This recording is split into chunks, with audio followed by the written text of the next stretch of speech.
Hey, what's going on? Everybody got to ask the question, how do I catch bigger bass? How do I catch bigger bass? Man, I've had that question for many years myself, and I've found one of the things to be very effective. How do you catch bass that look like this? How do you catch monsters in tanks like this? Hey, it means you got to throw baits that might look like this. Let's go into today's show and topic as we hit on to this.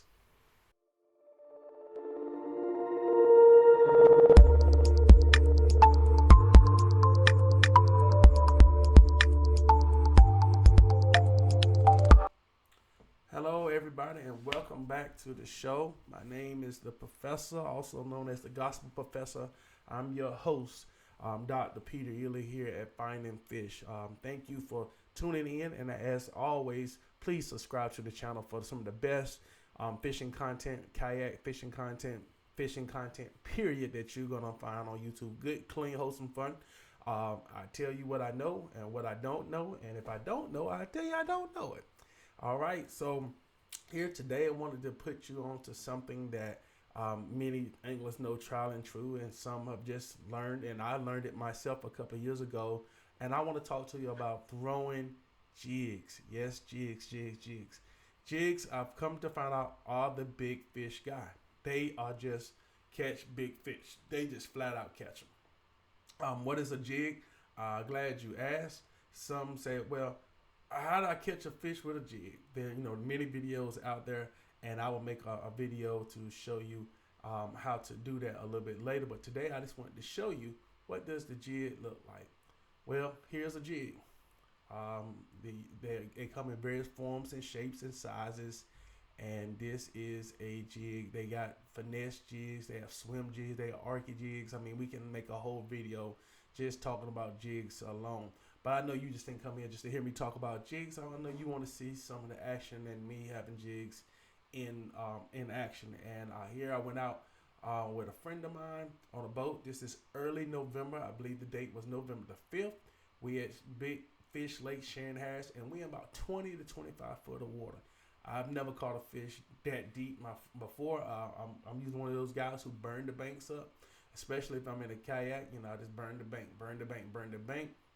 But here we venture out a little deeper with my friend James and I in his Phoenix Bass boat, and we went out on a somewhat mild November day, and I was throwing not even a swim jig. I was throwing, I want to believe it was a arky head jig, or maybe a football jig from True South. I was throwing that half ounce, and you'll see what happens here. Right, so this is the Sharon Harris Nuclear Power Plant lake here out in Holly Springs, Apex area of North Carolina, also known as Big Fish Lake.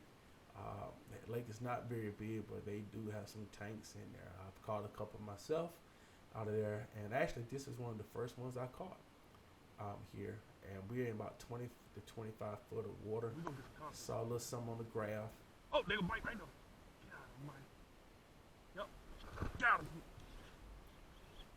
As you can see, I'm fighting this fish. Okay.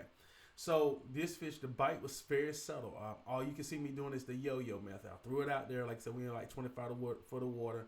I let it just sink down to the bottom as far as I thought it was, and I'm just yo-yoing the rod up and down. I'm just pulling it up and down slowly, and I felt a little tick, and you heard me say, hey, there's a bite right there. I'm going to wind it back 30 seconds. You in this cold water.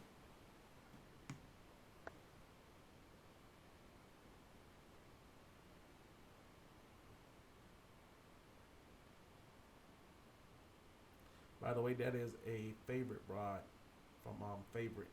That is the Defender, We gonna get the car. about 7'3". Oh, they gonna Coach bite right Defender. now. Get out of mine. So you heard me say that bite, Yep. and Got him. I set the hook, and now it's on. Yeah, he got some size on. They feel like it. My friend was asking me, did it feel like it had any size? He about to come up. Yeah. Asked me if I had my camera on. It's one of the first times I Oh took yeah, the he got camera some out. size. You see that fish hanging on down there like a big old tuna? Oh man, the reel didn't stop. This reel is broke. Now my reel didn't stop. What I found out Got later him. on Got what it him. was Got him. my knot. Yeah. Oh, the real start really. Oh, I guess it was the real. I had a Ha leader ha. tie on here. No, it was the real. Dude, look how deep I got into that shell. That's what I'm talking about. Look how deep I got into that shell. I You told see, you she that offshore. You completely gonna mess ate around all and of make me that come back jig. here. Woo! Yeah, buddy. That's 5 solid pounds right there. Easy. I'm gonna take my picture of my phone first. Look at that. I him in my. Let me pull that blue thing out. Here I'm gonna get Shoot a something. little weight on this That's what thing. you do. I And feel you know that me, thing the buzz. kayak Oh, guy oh, in me, oh, I gotta oh, do oh. what? I gotta get a length. Yeah, 26 foot of water too. So you can see that thing swallowed completely. Now you see that is a perfect hook set. You notice right there at the top of the mouth. You know, remember jigs have that little brush or the weed guard, but you see I got that, you know, that J of that hook is right on top of that fish mouth. That fish was not going anywhere. Only way that fish gets off is a line break or me do something stupid. Okay, that fish doesn't get off. You just take your time. You saw I just fought her and eventually came to the top. That fish was not going anywhere. That fish is what we call pent. Somebody said keep the pressure on him, keep him pent. That fish is pent. Even if that fish comes out the water and do some head shakes, as long as you can keep that tension. The tension is the key. Keep the tension on the rod. Trust your equipment. You gotta trust your equipment. Keep the tension on the rod and you'll be fine. I told you. My man James is about to get a weight on this fish here for me. You see, I am stoked because I think this is one of the first big fish that I've caught on a jig. I think we get the weight here. I want to say it's about 5'6".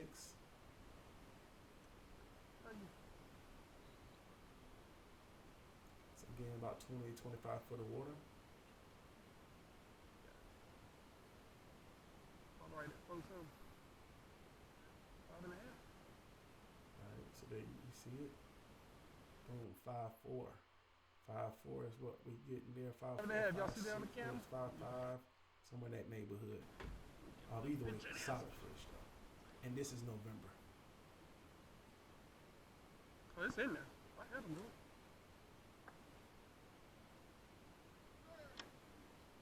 Yep. Tell you, I'm gonna learn to work your jig, boy. That fave got it, baby.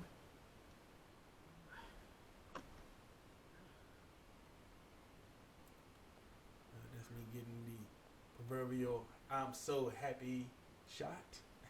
Put him on that board. I want to see him on the board. Then I let him go, I guess. Ain't no need to keep him. I want to break my rod. That favorite rod, I do love that as a jig rod. Yeah, I just want to see y'all. Favorite USA.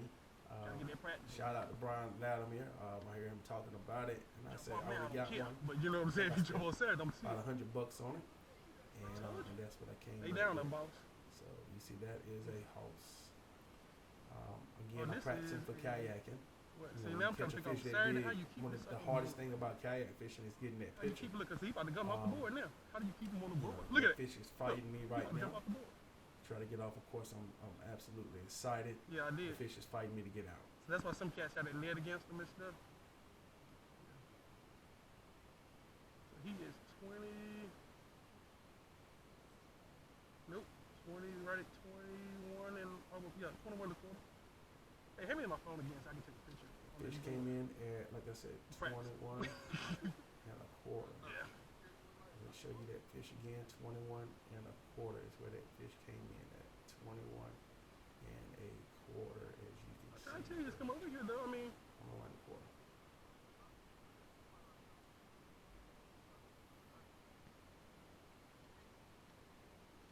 alright, so this Saturday, I'm good. All right, Mr. Fish, I'm gonna let him go. Alright, so this is one of my From favorite where? parts is that I actually released That's this what I said. fish to Alright, fight when we get another done, day, to be caught When we another get day, done, and for let's somebody go. else I to mean, enjoy. let's fish it some That's more. one of the nice And then things we'll go about back. fishing is And I that wanna you see- can always Alright, release let a him go. fish. Thank you, Mr. Fish. Give Been him a nice, thanks, buddy. Let him go, and he goes on to fight another day. Goodbye. And he goes Please on. tell me I got all that on my GoPro. On my shit. Is it?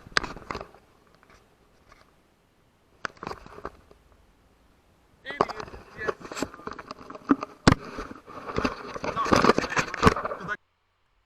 All right, so again, I was just so excited to catch that fish. How did I catch that fish? On jigs. So the simplest method, I fish a jig, and I give you this advice. For me, I just fish a jig like I fix in a Texas rig. Just imagine if you have a Texas rigged worm on there, you just throw it, and you fish it just like a Texas rig. You can drag it across the bottom, you can yo-yo it, and you'll feel that tick on it, just like a Texas rig would. The same as that way. That's how I learned to fish it. It took a little bit. It's not a bait you're gonna get a bunch of bites on. It's not a bait you're gonna get a bunch of bites on, but I promise you, it's gonna be quality bites. Every time I catch a fish on a jig, it's usually a guy side. It's very few times I've caught a little fish. Unless I'm throwing, they do have what they call micro jigs now, and I know a lot of people say throw the micro jigs around the docks and that kind of thing.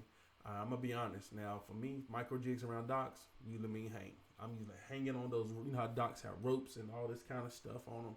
I'm always hanging on something, and I lose a lot of them. Now, the other thing about a jig, it can be a little pricey. A lot of people hand make them. I also find that some of the best ones are the ones that are hand tied. If they hand tie these silicone skirts on, they usually are solid. I know the other ones that you get from manufacturers, like if you just buy them off the regular shelf, mom and pops. I mean, not mom and pop, but regular stores. Then they're not tied on like that. They usually have like a little rubber band. The problem with the rubber band is that over time, like anything else, the moisture gets in. I mean, the moisture is removed out of the rubber band. It dries out, and the rubber band dry rots and it breaks. But if they hand tie with like little wire, that wire is not going anywhere. That jig would last for forever. Yeah, another little tip, another little secret. As you see on the top of each one of these jigs here, let me blow this up for you. I'm giving away my secrets today. All right, so you see here on this jig that has that little wire hook. I get better hookups. I can talk about me. I get way better hookups when I cut this down. Yes, I know this is to prevent you from getting hung up and all these kind of things, right? So what I do is I cut it almost even to the tip of the point of the hook. So I do leave it on. I don't completely remove it, but I cut it down. So the first thing I do when I get a jig out of the box is I always cut this down, because if I don't do that, I'll forget. So the first thing that Peter does is cut this down to be almost even. So it still prevents you from getting hooked up, but it doesn't have all this extra stuff. Some of them jigs will come real long out the box, and that little wire be so long, and then that thing, because some of them can be really stiff. Another thing is I spread it out like a fan. Let me see if I can show you what I'm talking about. I should have had a jig in my hand, but I don't. I take it and take the little wires at the top and spread them out. Now, of course, that's going to maybe give you a little bit more chance to get hung up or whatever, but again, it's going to give you a better hookup ratio. One other tip that I've seen others do, and I've tried it 1 or 2 times, is that they take a pair of pliers and they slightly bend the hook up. Because remember I showed you that hook set. It was a perfect hook set right in the roof of the mouth. That if it's hooked up, if it's bent up just a little bit, that slight bend up will give you a better angle to actually drive the hook, or drive the hook with the barb into the fish, and that give you a better hook set, and therefore then you're fighting the fish and you can keep them pinned a little bit better. So again, those are 2 tips. Like I said, trim that weed guard and the weed guard, and then bend the hook up a little bit. One other thing I do also is I trim my skirts a little bit. Those skirts sometimes be really, really long. So I trim my skirts up a little bit. Again, I'm giving away all my secrets. But I trim my skirt up a little bit because I want to make sure that my trailer gets seen. I want my trailer to be kicking and all that kind of stuff. And as long as those are the 3 things that I do to a jig as soon as I get out the box. Number 1, like I said, I cut that weed guard down every time. Because like I said, if I don't, I'll forget. Then I'll be wondering, it'll be a good fish and I don't get a good hook. And I'm like, what happened? And I just believe that weed guard, because some of them are really, really strong. All right. And I don't want anything impeding my hookup, especially if the bite is really settled. Because sometimes, especially when I've caught fish, big fish always, like I said, on jigs. But when they're under trees and stuff like that, and that bite is just like bloop, it'd be really settled, bloop. I believe it says that. That's just me. I do throw this in a lot of brush and cover. So like I said, you will get hung up. I throw it on fairly heavy line, but I do use a leader. So I have braid on mine. You saw my BB1, lose BB1 on a favorite rod. I think that was probably like 30 or 40 pound braid, and then I have a still working on the FG knot. I hadn't perfected it, but the Alberto knot I like a lot, and I've not had any hit. Knock on wood, I haven't had any failures with the Alberto knot. So I use that Alberto knot. It just sometimes depends on how you tie it. It was a little big, and that's what you saw in that video when my reel. I was talking about my reel stopped. That was one of my first experiences with the Alberto knot, and it got caught in the guide. So I've learned it since then to tie it a little tighter and a little smaller, and I put no problem with that. Also, I give you another little tip. I know I'm giving them all away today, so if you watch the video to the end, that's when you get the good stuff.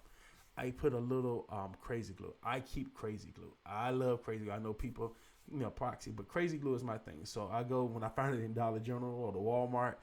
I have a hard time finding it. It's not everywhere, but when I do find it, I buy 5 or 6 packs of it. I got 2 or 3 packs downstairs in the garage right now, and I put a little dab of that on the knot, and I find that to strengthen the knot even more. I also do the same on my tie on my knot, because sometimes with braid and you have braid fluoro and monofilament, I just like that extra security, and I think I read somewhere that it improves your knot by 75%. And you're talking to someone who had one time, I had a big fish on at Reedsville Lake. I do not know what that fish was. I fought with that fish for about 25 minutes because I had it on a Ned rig. We'll do a Ned rig video. Ned rig is I've caught some of the biggest fish off Ned rigs. Yeah, they take forever to land, but that Ned rig, we'll talk about that in another video, but I've had some come loose, and since that day, I've not had that problem again. So I put a little dab of crazy glue on both the leader and that. So usually when I've had a break or break off, and that has happen from time to time. Thank God not on a fish, but it has broke off from time to time, like on hangs or weeds. It's always broken where? In front of the knot.